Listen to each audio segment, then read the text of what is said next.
नमस्कार, मी प्राध्यापक डॉक्टर विकास खिलारे आपणा सर्वांचं भविष्यवाणी कार्यक्रमामध्ये पुन्हा एकदा स्वागत करतो।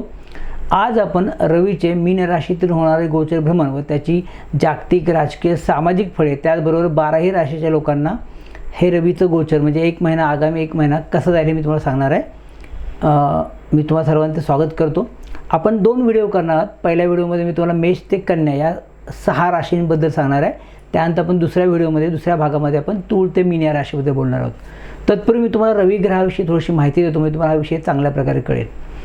रवी हा सर्व ग्रहांना प्रकाशित करणारा व जीवनशक्ती, रोग प्रतिकारशक्ती प्रदान करणारा ग्रह असून तो कालपुरुषाचा आत्मा म्हणजे जीव आहे। रवी हा क्षत्रिय वर्णाचा, अग्नितत्वाचा, कफ पित्त प्रकृतीचा व सात्विक असा पुरुष ग्रह आहे, लक्षात घ्या। रवीला गोचरीने एका राशीतून दुसऱ्या राशीत जाण्यासाठी 1 महिना लागतो, म्हणजे रवी हा सर्वसाधारणपणे एका राशीमध्ये 1 महिना राहतो।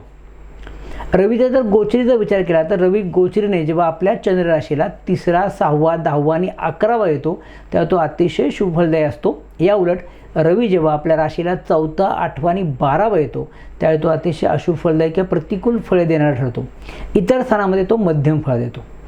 असा हा रवी गोचरीने 15 मार्च रोजी कुंभ या राशीतून मीन या आपल्या मित्राच्या म्हणजे गुरुच्या राशीत प्रवेश करणार असून तेथे हा रवी 13 एप्रिल 2024 पर्यंत राहणार आहे। म्हणजे 15 मार्च ते 13 एप्रिल या काळात रवी हा मीन राशीमध्ये असतो किंवा असणार आहे। मात्र आपण फक्त रवीच्या गोचराचा विचार नाही करणार, तर रवीचा गोचराचा विचार करताना आपण इतरही ग्रह गोचराचा विचार करणार आहोत। म्हणजे सर्व ग्रह पत्रिकेत कसे आहेत ते बघणार आहोत। आपण जर इतर ग्रह गोचराचा विचार केला तर आपल्याला लक्षात येईल की मीन राशीमध्ये सध्या मागील 1 वर्षापासून शनी आहे, तिथे नेपच्यून पण आहे। म्हणजे 14 मार्च ते 13 एप्रिलपर्यंत मीन राशीमध्ये रवी आणि शनी अशा 2 ग्रहांची युती होणार आहे। या युतीला विषयोग म्हणतात। हा अतिशय खराब योग आहे। अशा या अशुभ योगाची निर्मिती आता गोचरीने होत आहे। त्याचबरोबर रवी आणि नेपच्यून अशा ग्रहांची पण युती होणार आहे। 25 मार्चपर्यंत मीन राशीमध्ये शुक्र आहे। म्हणजे थोडक्यात काय तर 15 मार्च ते 25 मार्चपर्यंत रवी, शनी, शुक्र आणि नेपच्यून असे 4 ग्रह हे मीन राशीत असणार आहेत। आणि कुंभ राशीमध्ये 2 एप्रिलपर्यंत मंगळ, बुध आणि राहू असा मंगळ राहूचा अंगारक योग, बुध राहूची युती अशी आपल्याला कुंभ राशीमध्ये ग्रहस्थिती असणार आहे। आपल्याला माहीत आहे की 2 एप्रिलला मंगळ हा कुंभ राशीतून मीन राशीत येणार आहे। म्हणजे मीन राशीमध्ये ऑलरेडी आता 4 ग्रह आहेत, रवी, शनी, नेपच्यून आणि शुक्र। त्यामध्ये आता 2 एप्रिल नंतर मंगळाची भर पडणार आहे। म्हणजे 2 एप्रिल नंतरचा कालावधी 2 एप्रिल ते 13 एप्रिलपर्यंत मीन या राशीमध्ये रवी, मंगळ आणि शनी आणि नेपच्यून अशा 4 ग्रहांची, अशा 4 पाप ग्रहांची युती मीन राशीत होणार आहे। म्हणजे मागील 1 महिन्यामध्ये कुंभ या राशीमध्ये 5 ग्रह होते।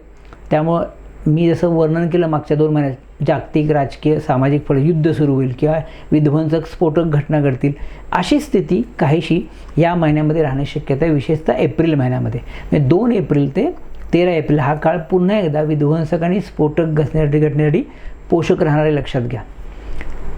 आता इतर ग्रहाचा विचार केला तर गोचरीच्या ग्रहांचा विचार केला तर आपल्याला मंगळ राहू युती, बुध राहू युती, मंगळ बुध युती किंवा रवी शनी विषयोग ह्या अशा योगांची निर्मिती होणार आहे। थोडक्यात येणारा काळ हाही मागील 1 महिन्यापासून प्रमाणे हा विध्वंसक आणि स्फोटक घटनांसाठी अतिशय पोषक असणार आहे। मी जानेवारीच्या व्हिडिओमध्ये सांगितलं होतं की 12 फेब्रुवारी नंतरचे पुढील 2 महिने अतिशय त्रासदायक असणार आहेत। त्याप्रमाणे सगळ्या घटना घडलेल्या तुम्ही जर माझी मागची भाकितं पाहिली असतील तुम्हाला त्याप्रमाणे घटना घडलेल्या पाहायला मिळतील। हाही महिना थोडा असाच आहे, थोडा त्रासदायक आहे। या महिन्यामध्ये सुद्धा स्फोटक आणि विध्वंसक घटना घडतील असं दिसते। विशेषतः 2 एप्रिल नंतर मीन राशीमध्ये रवी मंगळ, शनी मंगळ, मंगळ नेपच्यून अशा पापग्रहांच्या युत्या हा 13 एप्रिलपर्यंत जास्त त्रासदायक असतील असं माझं मत आहे। थोडक्यात रवीचं हे गोचर 13 एप्रिलपर्यंत काहीचं त्रासदायक व विध्वंसक आणि त्याचबरोबर सामूहिक घटना घडवण्यासाठी पोषक ठरलं असं दिसतं। विशेषतः सरकार, सत्ताधारी पक्ष यांच्यासाठी हा काळ कसोटीचा असणार आहे। रवीच्या बेसिक माहितीनंतर आता आपण या रवीची 14 मार्च ते 13 एप्रिल 26 पर्यंत जागतिक, सामाजिक, राजकीय तसेच त्याप्रमाणे सर्वसामान्य फळं काय मिळतील मी तुम्हाला सांगणार आहे। ओव्हरऑल मी भाकीत करणार आहे काय घटना घडतील। पहिलं बाकीत लक्षात घ्या की रवी, शनी, नेपच्यून असे 3 पापग्रह मीन या जलतत्वाच्या राशीत येत असल्याने 14 एप्रिलपर्यंत या रवीमुळं दूषित पाण्यामुळे होणारे इन्फेक्शियस आजार किंवा संसर्गजन्य आजार किंवा सर्दी, ताप इत्यादी एखादी साथ पुन्हा येण्याची शक्यता राहील. थोडक्यात साथीजन्य आजार विशेषतः गॅस्ट्रो, डिसेंट्री, टायफॉइड, पोटाचे विकार, अपचन अशा आजारामध्ये वाढ होण्याची शक्यता राहील.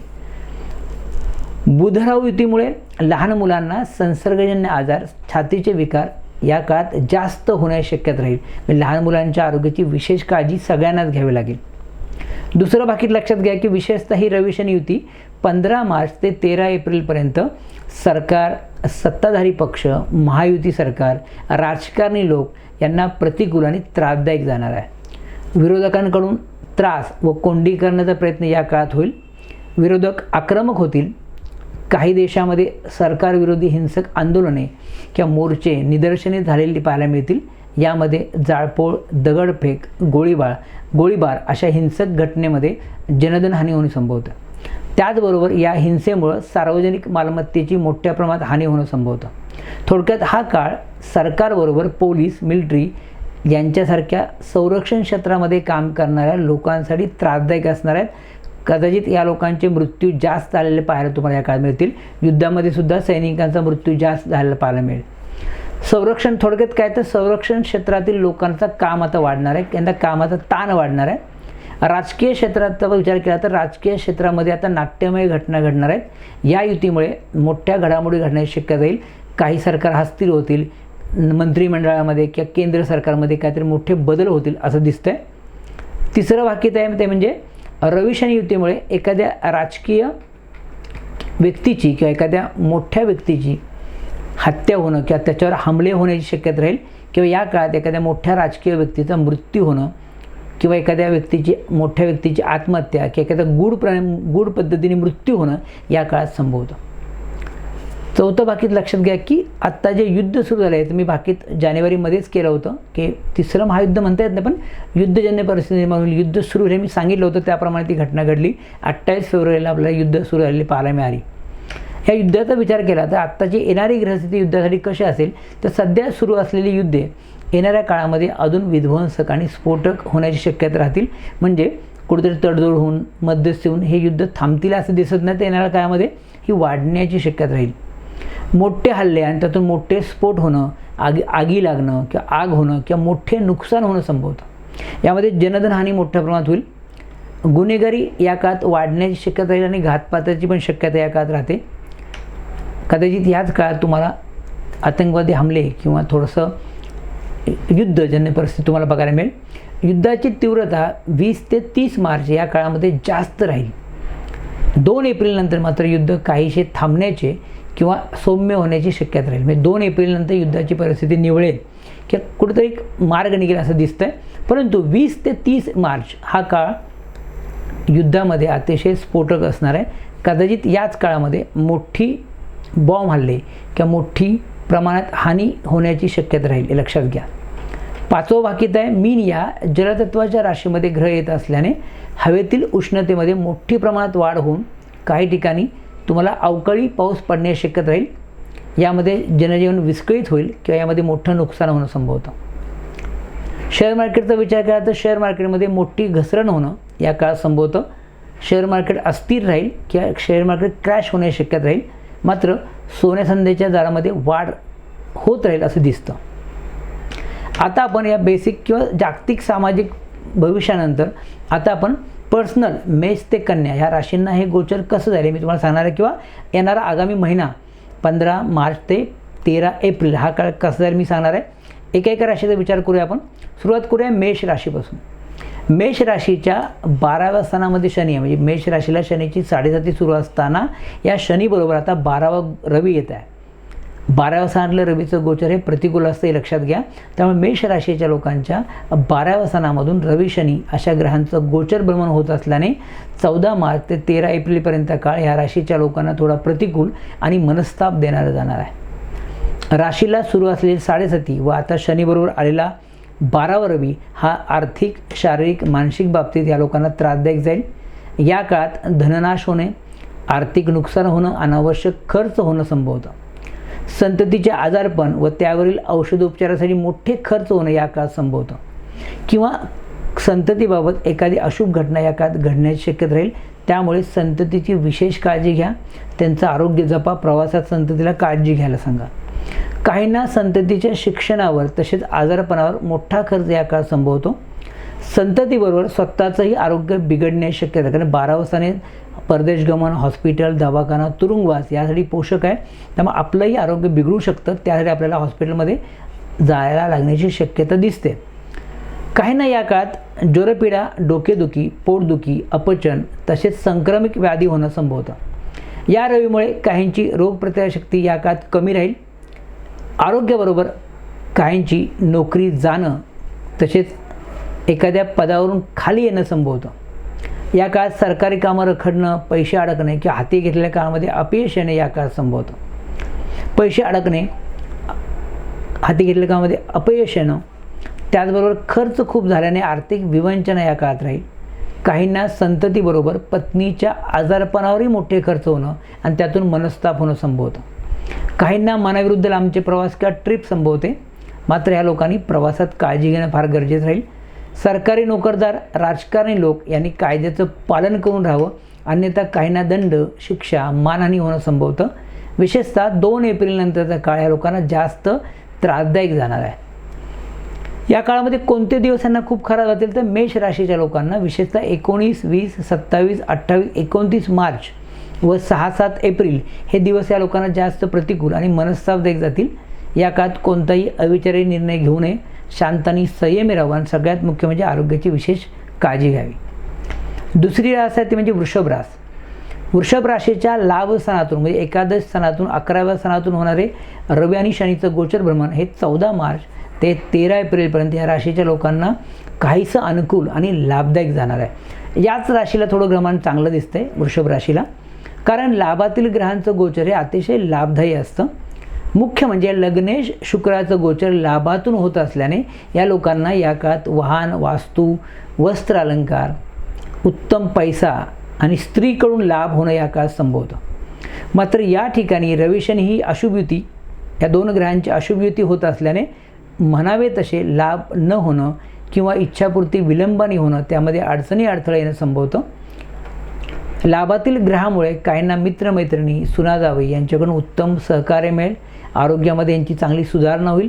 मानसिक त्रास कमी झाल्याने या लोकांना सुख समाधानाची प्राप्ती होईल. आर्थिक स्थिती या लोकांची सुधारेल. काहींना नवीन पदाची प्राप्ती होणं, सरकारी कामामध्ये यश मिळणं, सन्मानप्राप्ती होणं संभवतं. असं असलं तरी सरकारी नोकरदारांनी मात्र नोकरीमध्ये काळजीपूर्वक काम करावं, अन्यथा नोकरीमध्ये भविष्यात त्रास होणं संभवतं. एकंदरीत हा काळ लोकांना आनंद, या वृषभ राशीच्या लोकांना आनंद व सुख समाधान देणार जाईल. इच्छापूर्ती करून देणारा हा काळ असेल. विशेषतः 2 एप्रिलनंतरचा काळ ह्या लोकांना विशेष लाभदायक जाणार आहे. त्यानंतर ते पुढचे 1-1.5 महिना खूप चांगले जातील. ह्या लोकांना कुठले दिवस खराब जातील तर वृषभ राशीच्या लोकांना विशेषतः 21, 22, 30, 31 मार्च व 8, 9, 10 एप्रिल हे दिवस या लोकांना जास्त प्रतिकूल आणि मनस्तापदायक जातील. या काळात कोणताही अविचारी निर्णय घेऊ नये, शांत आणि संयमी राहावं, तसेच आरोग्याची विशेष काळजी घ्यावी. पुढची रास आहे मिथुन. मिथुन राशीच्या दशम स्थानातून होणारं रवी शनीचं भ्रमण, हे गोचर भ्रमण हे दिनांक 14 मार्च ते 13 एप्रिलपर्यंत ह्या राशीच्या लोकांना अनुकूल आणि यश देणार जाणार, का तर 10वाही रवी गोचरीने खूप चांगला असतो. आता या रवीमुळे रखडलेल्या कामामध्ये मोठं यश मिळेल. एखादी मोठी कार्यसिद्धी होईल. आर्थिक स्थितीमध्ये सुधारणा होईल. काहींना सामाजिक राजकीय प्रतिष्ठा प्राप्ती होईल. सरकारी कामामध्ये यश मिळणं, सरकारकडनं फायदा होणं या काळात संभवतो. तसेच वडिलांकडून लाभ होतील. मित्रांचं उत्तम सहकार्य मिळेल. हे असं जरी असलं तर दशमातील रवी शनी युतीमुळे वडिलांच्या आरोग्याची विशेष काळजी घ्यावी लागेल. काहींचे वडिलांशी वाद होणं संभवतं. विशेषतः राजकारणामध्ये असणाऱ्या लोकांनी तसेच सरकारी नोकरदारांनी या काळामध्ये नोकरीमध्ये काळजी घेतली पाहिजे. त्यांना नोकरीमध्ये त्रास होणं, कष्ट होणं संभवतं. कामाचा ताण वाढण्याची शक्यता या काळात राहील. कायद्याच्या चौकटीत राहून काम केल्यास त्यांना फायदा होईल, अन्यथा काहींची नोकरी जाणं संभवतं. 25 मार्चपर्यंतचा काळ नोकरी व्यवसायामध्ये काहींना त्रासदायक जाईल, मात्र त्यानंतर त्यामध्ये स्थिरता येईल. ह्या लोकांना चांगले यश मिळेल. 2 एप्रिलनंतर बराच मानसिक त्रास हे लोकांचं कमी होईल. थोडक्यात 25 मार्च ते 15 मेपर्यंतचा काळ या लोकांना उत्तम आणि प्रगतिकारक जाणार आहे. ही मिथुन राशीच्या लोकांना आनंदाची बाब राहील. म्हणजे 25 मार्च नंतरचा काळ या लोकांना खूप चांगला असेल. कोणते दिवस जास्त खराब होतील तर या लोकांना विशेषतः 15, 16, 23, 24 मार्च व 1, 2, 11, 12 एप्रिल हे दिवस या लोकांना जास्त प्रतिकूल आणि मनस्तापदायक जातील. या काळात त्यांनी कोणताही अविचारी निर्णय घेऊ नये, शांत आणि संयमी राहावं आणि विशेषतः आरोग्याची काळजी घ्यावी. त्यानंतर पुढची रास म्हणजे 4 नंबरची म्हणजे कर्क रास. कर्क राशीच्या नवम स्थानातून म्हणजे भाग्यस्थानातून होणारं रवीचं गोचर भ्रमण दिनांक 14 मार्च ते 13 एप्रिलपर्यंत या राशीच्या लोकांना थोडं प्रतिकूल जाणार आहे. का तर भाग्यातलं गोचर फारसं चांगलं नसतं. भाग्यस्थानामधून पापग्रहांचं गोचर हे नेहमी त्रासदायक असं लक्षात ठेवा. त्यामुळे ह्या लोकांना आता भाग्योदयामध्ये अडचणी येणे, अडथळे येणं, कामं रखडणं संभवतं. तीर्थयात्रा, धार्मिक विधी यामध्ये अडचणी येतील. काहींना लांबचे प्रवास, परदेश गमन, तीर्थयात्रा होणं या काळात संभवतं. मात्र या लोकांनी प्रवासात काळजी घेणं खूप गरजेचं राहील. धनेश रवी हा भाग्यात येत असल्याने काहींना कार्यनाश, कामामध्ये अपयश येणं, खोटे आरोप होणं, मित्र व भावंडांशी विरोध होणं, वाद होणं संभवतं. प्रवास होतील मात्र त्यामुळं खर्चामुळे वाढ होणं संभवतं. हा काळ नोकरी व्यवसायामध्ये अडचण निर्माण करणार जाईल. अष्टमातील मंगळाचं गोचर या लोकांना प्रतिकूल सुरू असल्याने काहींना 2 एप्रिलपर्यंत मनस्ताप, दुःख, अनारोग्य, लहानसहान अपघात होणं संभवतं. यासाठी या लोकांनी आरोग्याची विशेष काळजी घेतली पाहिजे. बुध आणि गुरुचं गोचर या लोकांना प्रतिकूल असल्याने काहींना या काळात मनस्ताप होणे, मानसिक अस्वस्थता, बेचैनी राहणं संभवतं. 15 एप्रिलनंतरचा कालावधी मात्र या राशीच्या लोकांना काहीसा चांगला जाईल. तोपर्यंत या लोकांनी आरोग्याची काळजी घ्यावी, शांत आणि संयमी राहावं. 15 एप्रिलपर्यंत कर्क राशीच्या लोकांना त्रास होणार आहे. कोणते दिवसांना जास्त खराब जातील तर या राशीच्या लोकांना विशेषतः 17, 18, 25, 26 मार्च व 3, 4, 5, 13 एप्रिल हे दिवस जास्त प्रतिकूल आणि मनस्ताप देणारे जातील. या काळात कोणताही अविचारी निर्णय या लोकांनी घेऊ नये, शांत आणि संयमी राहावं. तसेच आरोग्याची विशेष काळजी घ्यावी. त्यानंतर पुढची रास म्हणजे सिंह रास. सिंह राशीच्या अष्टम स्थानापासून शनीचं गोचर चालू आहे. म्हणजे शनीची पनौती सुरू असताना आता रवीचंही अष्टमातलं गोचर आहे, ते थोडंसं त्रासदायक असणार आहे, लक्षात घ्या. त्या सिंह राशीच्या अष्टम स्थानातून होणारं रवी शनीचं गोचर भ्रमण हे 14 मार्च ते 13 एप्रिलपर्यंत या राशीच्या लोकांना जास्त प्रतिकूल आणि मनस्ताप देणारं जाईल. या काळात काहींना अनारोग्य, आजारपण किंवा असलेल्या आजारामध्ये वाढ झालेली पाहायला मिळेल. काहींना एखाद्या वाईट घटनेतून मनस्ताप होणं, नुकसान होणं, अपयश येणं किंवा दुःख होणं संभवतं. सरकारी नोकरदारांनी विशेष काळजी घ्यावी, राजकारणी लोकांनी विशेष काळजी घ्यावी. अन्यथा काहींना कोर्ट केस, दंड किंवा बंधनयोग संभवतो. शक्यतो या लोकांनी कायद्याचं पालन करून राहावं, वरिष्ठांशी मतभेद करू नयेत. काहींना या लोकांना काही सिंह राशीच्या लोकांना या काळामध्ये साथीचे आजार होण्याची शक्यता राहील. यासाठी खाण्यापिण्यावर बंधन ठेवावं. पती पत्नीमध्ये कलह होणं, वाद ह्या काळात वाढण्याची शक्यता राहील. शक्यतो तडजोड करावी आणि वाद टाळावेत. जोडीदाराचंही आरोग्य बिघडणं किंवा काहींना जोडीदाराचा वियोग होणं संभवतं. त्यामुळे जोडीदाराची काळजी घ्या जास्त सिंह राशीच्या लोकांनी. यांना कोणते दिवस जास्त खराब जातील तर या सिंह राशीच्या लोकांना विशेषतः 19, 20, 27, 28, 29 मार्च व 6, 7 एप्रिल हे दिवस या लोकांना जास्त प्रतिकूल व मनस्ताप देणारे जातील. या काळात कोणताही अविचारी निर्णय घेऊ नये, शांत आणि संयमी राहावं. तसेच आरोग्याची विशेष काळजी ह्या लोकांनी घेतली पाहिजे. त्यानंतर या भागातली शेवटची रास म्हणजे कन्या रास. कन्या राशीच्या सप्तम स्थानातून होणारं रवीचं गोचर भ्रमण दिनांक 14 मार्च ते 13 एप्रिलपर्यंत या राशीच्या लोकांना वैवाहिक बाबतीत तसेच व्यवसाय बाबतीत प्रतिकूल जाणार आहे. मात्र षष्ठातील मंगळाचं गोचर काही बाबतीत अनुकूल जाईल असं दिसतं. विशेषतः 2 एप्रिलनंतरचा काळ या लोकांना जास्त त्रासदायक जाईल. कारण त्यानंतर सप्तम स्थानामध्ये रवी शनीबरोबर मंगळ येणार आहे, लक्षात ठेवा. सप्तमातील रवी शनी युतीमुळे वैवाहिक कलह वाढणं, जोडीदाराचं आरोग्य बिघडणं किंवा जोडीदाराला त्रास होणं या काळात संभवतं. काहींना डोकेदुखी, पोटदुखी किंवा साथीचे विकार होणं, पित्ताचा त्रास वाढणं या काळात संभवतं. नोकरी व्यवसायामध्ये अडचणी किंवा एखाद्या मोठ्या समस्येला सामोरं जावं लागेल. विशेषतः भागीदारी व्यवसायामध्ये त्रास होणं संभवतं. भागीदारी तुटणं किंवा भागीदाराशी मोठे वाद होणं या काळात संभवतं. धनहानी किंवा आर्थिक प्राप्ती कमी झाल्याने या लोकांना अस्वस्थता, चिंता राहील. काहींना कोर्ट कचेरी किंवा आर्थिक अडचणीला सामोरं जावं लागेल. या लोकांना 15 मेपर्यंतचा काळ अतिशय त्रासदायक जाईल असं दिसतं आणि काळजी घेतली पाहिजे.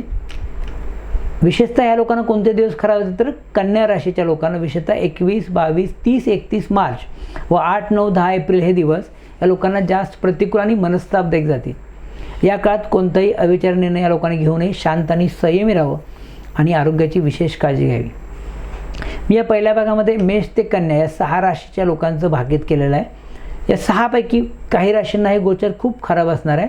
ज्या राशीच्या लोकांना हे रवीचं गोचर प्रतिकूल आहे अशा लोकांना मी आता तुम्हाला देणार आहे ते खालील जर उपाय तुम्ही केले तर तुम्हाला नक्कीच या अशुभ फळांची तीव्रता कमी होईल किंवा अशुभ फळे मिळणार नाहीत। पहिला उपाय लक्षात घ्या की गायत्री मंत्राचा जप रोज 11 वेळा मनातल्या मनात करा।